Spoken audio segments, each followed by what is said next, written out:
Bom dia, boa tarde ou boa noite para você, tudo bem? Olha só, eu coloquei na primeira aula sobre embriologia esses conceitos todos justamente para mostrar como que a gente vai avançar em relação a todo o conteúdo. Então, o que a gente fez até agora? Olha só, a gente já falou, né, de estruturas básicas que se formam durante o desenvolvimento embrionário. Você conhece pelo menos o nome dessas estruturas. O processo de formação de gametas a gente já viu.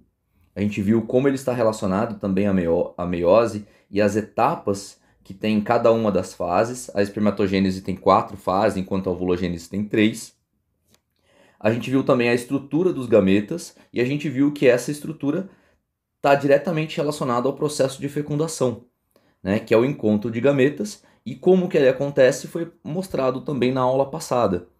E aí, na última aula a gente falou, foi até então a formação do zigoto. Então assim que o zigoto foi formado, a gente começa a estudar a partir daí o desenvolvimento embrionário.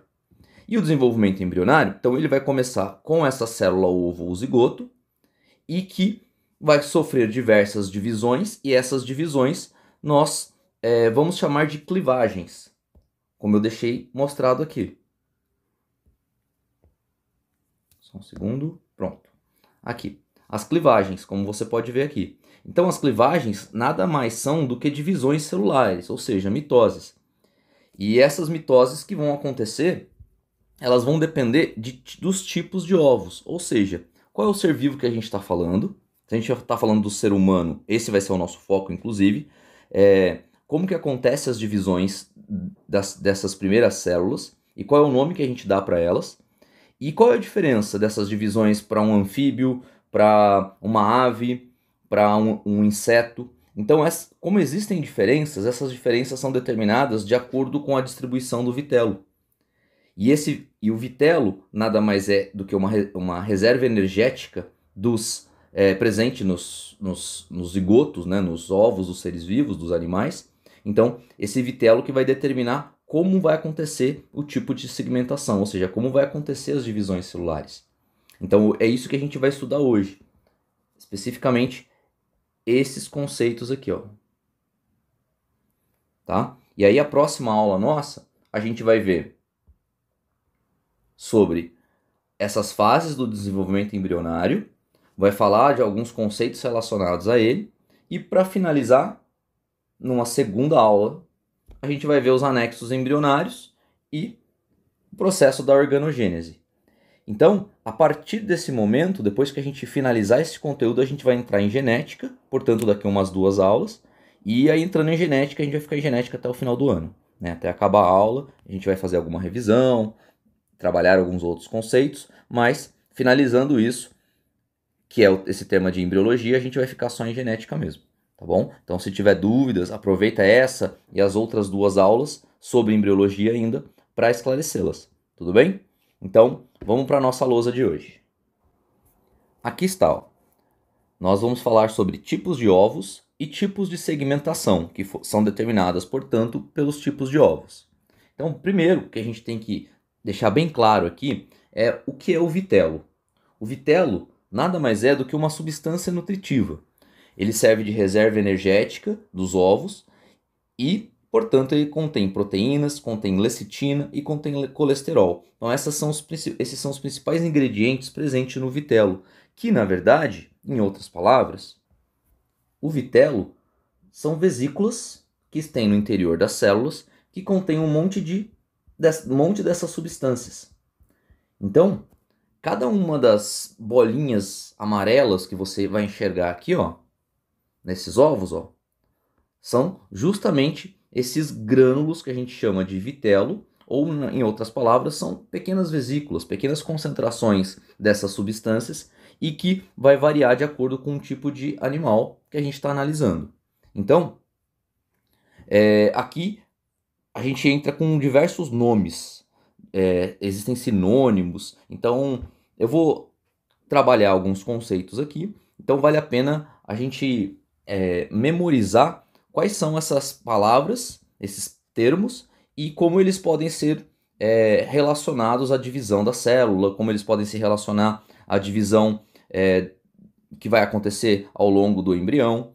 Então o nosso foco vai ser principalmente, ó, aqui, ó, vai ser esses ovos aqui, ó, esse tipo de segmentação, que são os ovos isolécitos. Por que é o nosso foco? Porque ele é o que acontece com os mamíferos. É o tipo de ovos presentes dos mamíferos. Então, eu vou apresentar quais são esses outros ovos, as características deles, mas quando a gente falar de desenvolvimento embrionário, a gente vai focar no desenvolvimento embrionário do mamífero.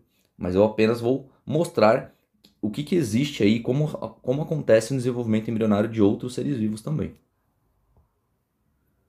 Olha aqui, ó. Existem 4 tipos de ovos quando a gente fala em relação à distribuição do vitelo. Então, esse primeiro tipo, ó, são os ovos centrolécitos. Por que ele recebe esse nome? O termo lécito vem de vitelo, né? Daí a gente até entende aí uma relação com a palavra lecitina.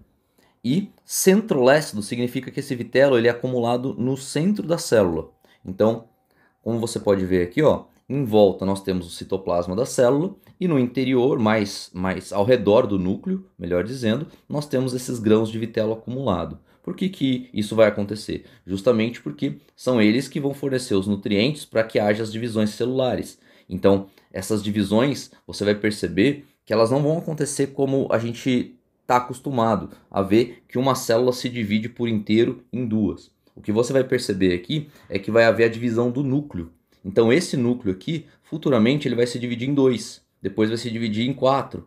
Então vai ter um agrupamento de núcleos aqui no centro dessa célula e depois que vai haver a separação do citoplasma.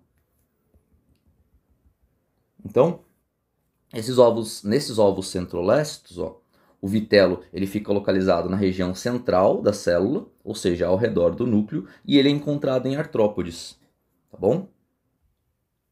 Já os ovos megalécitos, como você pode ver, ó, eles vão apresentar uma grande quantidade de vitelo e as substâncias presentes no citoplasma, a mitocôndria, né, as organelas, elas vão ficar todas num cantinho da célula. Essa região a gente vai chamar de polo animal, e essa região onde se encontra todos os grânulos de vitelo a gente vai chamar de polo vegetativo desse ovo megalécito.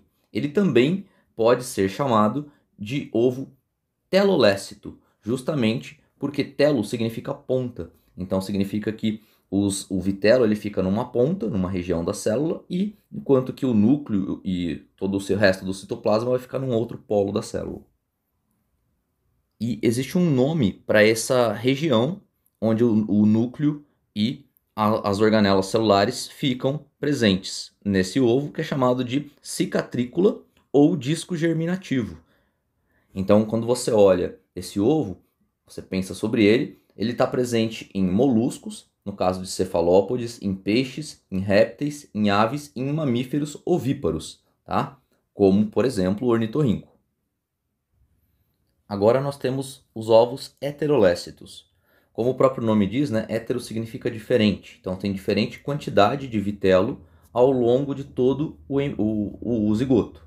Então você consegue perceber que existe um acúmulo maior, e essa diferença entre a quantidade de vitelo em uma região e outra vai fazer com que as divisões celulares passem a acontecer de maneira desigual.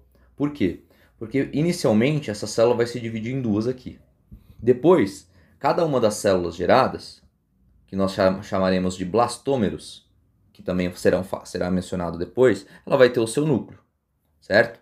Só que o que vai acontecer? Como não existe movimentação nem nada, vai ter uma região que vai ter uma maior quantidade de vitelo e outra menor, aqui em cima. E aqui embaixo maior quantidade. Só que o que vai acontecer? Essa célula vai se dividir de novo. Então quando ela se dividir, vai dividir dessa maneira, em duas. E aí vai acabar acontecendo aqui uma quantidade, né, ficando uma quantidade maior de vitelo nas células que vão se formar a partir desse único zigoto. E isso vai fazer com que essa divisão aconteça de uma maneira diferente dessa divisão aqui de cima. Vou até fazer de maneira diferente aqui para ficar mais fácil. Olha só. Aqui terão algumas células que se dividiram, enquanto que aqui uma divisão diferente. Então é um único ovo, ó. Porém, futuramente, através do desenvolvimento embrionário, ou seja, das clivagens, vão ser geradas células num único embrião que tem tamanhos diferentes, e isso que vai determinar o formato do embrião, é isso que vai determinar a origem dos órgãos desse embrião, lá na fase de organogênese. Então isso aqui interfere demais no desenvolvimento, né, do embrião. A diferença de um animal para outro, ela é evidente desde essa fase, então, de zigoto, justamente por causa dessa quantidade de vitelo que se acumula naturalmente nessas espécies. Quais são essas espécies? Então, temos os vermes, os moluscos, alguns peixes e os anfíbios, tá? É bem característico mencionar a divisão dos anfíbios quando se fala de ovo heterolécito, tá bom? Então lembre-se que existe então aqui o polo vegetativo, onde tem maior quantidade de vitelo, e outra região é chamada de polo animal, onde tem uma menor quantidade de vitelo. Tá? Até destaquei aqui que a velocidade de segmentação, ó, é inversamente proporcional à quantidade de vitelo, ou seja, as divisões celulares que vão acontecer na região da célula que tem menor quantidade de vitelo, elas vão ser mais rápidas. É muita divisão. E essa região é chamada de polo animal. Então, para você lembrar, usa assim o conceito de, nossa, as divisões são animais, porque o polo é animal, então a velocidade é animal, ou seja, é muito rápido, né? Quando a gente usa essa gíria de animal, quer dizer que é muito louco, que é rápido. Enquanto que no polo vegetativo, pensa num vegetal, ele é mais estável, ele é mais parado, tá? Então esse é um conceito que é comumente utilizado. Polo vegetativo e polo animal. E por último, os ovos isolécitos. Então perceba que o vitelo aqui, ele é distribuído de maneira igual, daí vem o termo iso, né? Igual por todo o citoplasma da célula. Então, essa pequena quantidade, né, de vitelo distribuída de maneira homogênea, ela vai estar presente em poríferos, selenterados, que são as águas vivas, né, os equinodermos, como as estrelas do mar, e os mamíferos, como nós. E o que vai acontecer? Ao longo dessas divisões celulares que vão acontecendo, vai havendo uma distribuição quase que igual desse vitelo nessas células que vão surgir a partir do zigoto. E o que vai acontecer? Um determinado momento, algumas dessas células vão acabar ficando com uma diferença na quantidade de vitelo em relação às outras células do próprio embrião. E aí o que isso leva? Isso vai começar a levar a uma velocidade de multiplicação, de uma pequena diferença na velocidade de multiplicação. E essa velocidade de multiplicação diferente vai começar a gerar os formatos diferentes do embrião. E aí vai começar a fase de gástrula, por exemplo, que vocês vão ver aí que vai se formar essa região que a gente vai chamar de blastóporo, que a gente vai falar num outro momento. Tá? Então, essas estruturas e a modificação na anatomia de um embrião, formado por diversas células, ela vai acontecer justamente porque alguns genes vão ser ativados, outros não, e essa ativação e desativação dos genes que leva a divisões celulares, a velocidade de diferentes divisões celulares e certas proteínas que começam a ser produzidas lá no final da embriologia, que é quando a gente... da embriogênese, melhor dizendo, né? Quando a gente vai falar de organogênese, que já estão formando os órgãos. Então, quando os órgãos começarem a se formar, já tem vários genes ativos, justamente porque são esses genes que vão permitir a formação de cada tipo de tecido. Então, para a gente falar disso, a gente tem que ter primeiro noção de que desde o início do embrião, já a distribuição da energia, ou no caso dos nutrientes, vão interferir diretamente na velocidade de multiplicação da célula e que, portanto, como o núcleo que determina o metabolismo de uma célula, o núcleo está diretamente relacionado à quantidade de vitelo, à atividade do núcleo. Então, menor quantidade de vitelo, maior atividade. No caso da divisão celular, ela vai receber mais estímulos para se dividir, as células ou as células do embrião. Então perceba que para a gente falar então de tipos de ovos e distribuição do vitelo, a gente também tem que relacionar essa quantidade de vitelo à maneira como os ovos vão se dividir, a segmentação, ou em outras palavras, as clivagens. Então a gente vai falar que a segmentação era meroblástica ou superficial em ovos que são centrolécitos. Olha o que vai acontecer. Devido a esse acúmulo de vitelo nessa região central, em torno do núcleo, os núcleos começam a se dividir e com o passar do tempo eles vão ser meio que expulsos dessa região onde fica o vitelo e eles vão começar a ficar nessa parte superficial do ovo de um inseto. E aí vai ter vários núcleos que vão estar rodeando o vitelo nessa região central e com o passar do tempo vai começar a haver a divisão da membrana plasmática, individualizando cada núcleo, portanto formando cada uma das novas células de um inseto. Já no caso das aves, a gente fala que a divisão é meroblástica, discoidal, justamente por quê? Porque forma-se esse disco germinativo aqui, ó. Perceba que essa célula é uma única célula aqui no polo animal, aqui embaixo o polo vegetal ou polo vegetativo, só que como aqui não existe células, não vai haver o núcleo vai ficar bem nessa região do polo vegetativo, esse núcleo vai se dividir em dois, vai gerar 2 células, 4 e assim vai aumentando, até que vai formar um indivíduo adulto. Olha como é, na realidade, o disco germinativo presente num embrião mesmo de uma ave. Então, ó, como eu comentei, os ovos telolécitos, eles também podem ser chamados de ovos megalécitos, justamente porque eles têm uma grande quantidade de vitelo. Olha só a quantidade que tem aqui na formação de uma ave. Então, ampliando aqui, ó, a gente pode perceber o disco germinativo aqui se formando no ovo de uma ave. Tá vendo? E toda essa quantidade de vitelo aqui em volta, protegendo e, no caso, nutrindo essas células que vão começar a divisão. E assim que elas se dividirem, o que vai acontecer é que, com o passar do tempo, os órgãos vão começar a ser formados e eles vão servir aqui, esse vitelo, né? Ele vai servir de reserva energética para esse embrião se desenvolver. Então, na hora que acabar todo esse vitelo, é a hora que a ave já está formada e, portanto, ela já vai ter forças para nascer, para sair do ovo e, portanto, ou um réptil também, né? E sair do ovo e procurar o seu próprio alimento.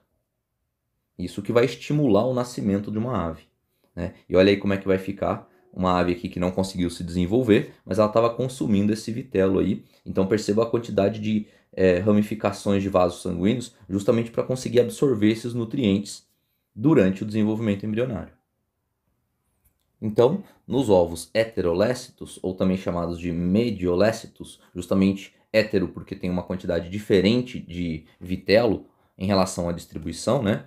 Nesse zigoto, perceba que as clivagens, ó, as divisões, elas vão acontecendo, só que a partir do momento que tem uma região que tem maior acúmulo de vitelo, as divisões vão começar a acontecer em velocidades menores, comparado com as outras regiões, e isso vão gerar as primeiras células, que inicialmente a gente chamava de blastômero. Então aqui você tem um zigoto, e aqui você tem 2 blastômeros.